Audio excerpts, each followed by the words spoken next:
1971 সালের মার্চের শেষ রাত। ঢাকার আকাশে আগুনের লাল আভা, রাস্তায় গুলির শব্দ আর চারদিকে আতঙ্ক। সেই রাতেই শুরু হয়েছিল এক ভয়ঙ্কর সামরিক অভিযান, অপারেশন সার্চলাইট। পাকিস্তানি সেনাবাহিনী চেয়েছিল কয়েকদিনের মধ্যেই পুরো পূর্ব পাকিস্তানকে নীরব করে দিতে। কিন্তু ঠিক সেই সময় সীমান্তের ওপারে আরেকটি নীরব যুদ্ধ শুরু হচ্ছিল।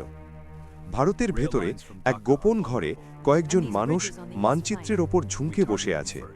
তাদের মধ্যে আছে ভারতের গোয়েন্দা সংস্থা RAW এর কয়েকজন অপারেটিভ, আর পাশে বসে আছে সদ্য সংগঠিত মুক্তিযোদ্ধাদের প্রতিনিধিরা, মুক্তিবাহিনী।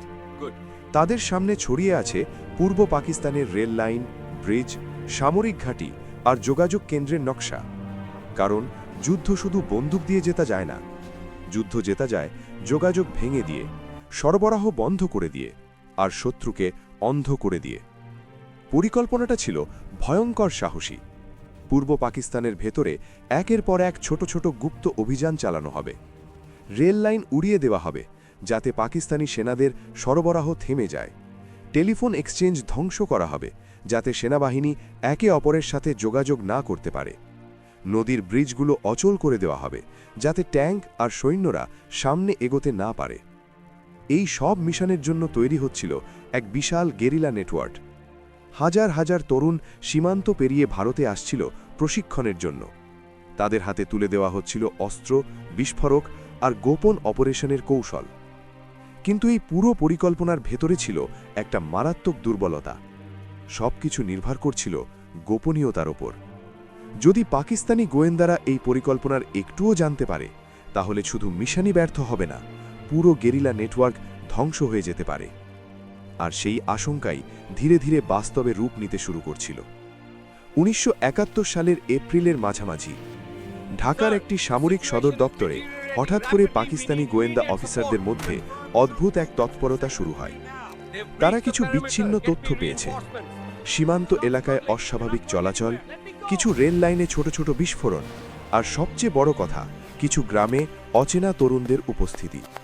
এই সব তথ্য একত্র করে তারা একটি ভয়ঙ্কর সম্ভাবনার কথা ভাবতে শুরু করল।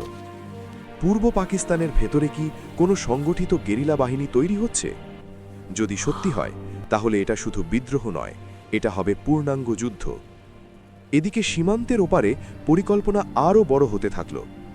RAW এর অপারেটিভরা মুক্তিবাহিনীর বিভিন্ন সেক্টর কমান্ডারের সাথে সমন্বয় করে তৈরি করল গেরিলা যুদ্ধের এক নতুন কৌশল। এই পরিকল্পনার নাম ছিল ছোট আঘাত, বড় ক্ষতি। একটি ছোট ব্রিজ উড়িয়ে দিলে পুরো অঞ্চলের সামরিক চলাচল থেমে যাবে। একটি টেলিযোগাযোগ কেন্দ্র ধ্বংস হলে কয়েকটি শহরের যোগাযোগ বিচ্ছিন্ন হয়ে যাবে। কিন্তু পরিকল্পনা যত বড় হচ্ছিল, ঝুঁকিও তত বাড়ছিল।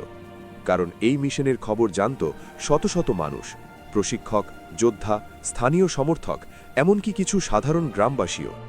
আর যুদ্ধের সময় তথ্য কখনোই পুরোপুরি নিরাপদ থাকে না। একদিন রাতে সীমান্তের কাছে একটি অদ্ভুত ঘটনা ঘটল। একজন সন্দেহভাজন লোককে পাকিস্তানি বাহিনী আটক করল। তার কাছে কিছু নোট ছিল, কিছু নাম আর কয়েকটি অস্পষ্ট মানচিত্র। প্রথমে এগুলো তেমন গুরুত্ব পায়নি, কিন্তু ধীরে ধীরে যখন তথ্যগুলো মিলিয়ে দেখা হলো, তখন পাকিস্তানি অফিসারদের চোখ বড় হয়ে গেল। কারণ মানচিত্রগুলোতে চিহ্ন দেওয়া ছিল রেল লাইন, ব্রিজ আর সামরিক রুট। এগুলো কি কাকতালীয়, নাকি এর পেছনে আছে বড় কোনো পরিকল্পনা? ঢাকার সেই সামরিক কক্ষে তখন শুরু হলো এক উত্তেজনাপূর্ণ আলোচনা। যদি সত্যিই গেরিলা নেটওয়ার্ক তৈরি হয়ে থাকে, তাহলে দ্রুত ব্যবস্থা নিতে হবে। কারণ যদি এই নেটওয়ার্ক পুরোপুরি সক্রিয় হয়ে যায়, তাহলে পূর্ব পাকিস্তানের সেনাবাহিনীর নিয়ন্ত্রণ ধরে রাখা অসম্ভব হয়ে পড়বে।